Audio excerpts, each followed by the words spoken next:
And my wife and I had attended New Harvest Church, where Mitch Ribeiro was the lead pastor, for about 17 years. I had heard Mitch preach about how the husband and father needs to be the spiritual leader of the family. And I had been very comfortable not doing that. I have to say that in my own walk with Christ, I was lukewarm at best. You know, I was kind of dipping my toe in the water, and then I'd leave church and I'd go do my own thing, which usually involved drinking beer and smoking marijuana. That had been my life. I wasn't all in. Thanks to my oldest son, through a serious conversation that he and I had, that was the impetus to me quitting my addictions.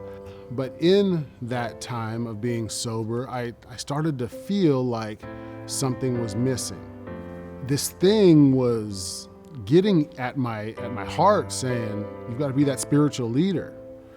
And I think you need to get your family to go to church. And so I said to my wife one day, I think we need to go to church. And her eyes got big and she said, okay. We made plans to come to Clovis Hills, and we had heard that Mitch had left New Harvest. He was at Clovis Hills, and so I said, well, maybe we'll see him when we go there. And so we came on that Sunday, and the first person we see as we walk up is Mitch standing in the front. He sees us and walks over to us and gives us a huge hug, and then we come into church, and he's speaking that day. It's the first day that he preached. And I have to say, in the 17 years of hearing him preach, I'd heard him do an altar call at the end of each sermon. And not one time did I ever go up to the front to be prayed for, but when he did the altar call, something pushed me out of my seat and down my row and then down the aisle to come and get my light bulb. And just like Sean says every week, the crowd cheered for me like it was crazy, and my wife came down behind me, and I looked at her and she's crying. And I learned after that there had been so many people praying for me and my heart that I would open it to Jesus. And God put me to work. My wife and I joined a growth group, because they said, you should join a growth group. So yes, let's join a growth group.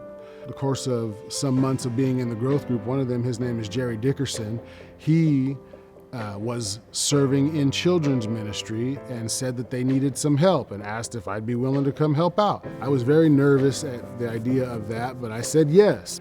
I have to say, it's probably my favorite thing to do on Sundays. Then I joined the Alpha Male program, and I met a group of 25 guys that were all going through different stages of life, and a lot of them were going through some of the same things I'd gone through, and it was an excellent program. My life before joining Clovis Hills looked a lot different than it does now.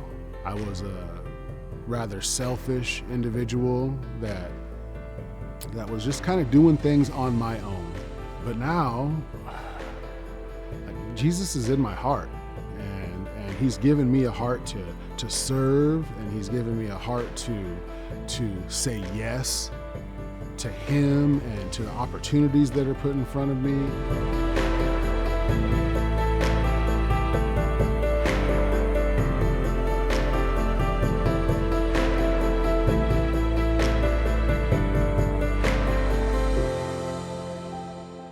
My name is Keshawn.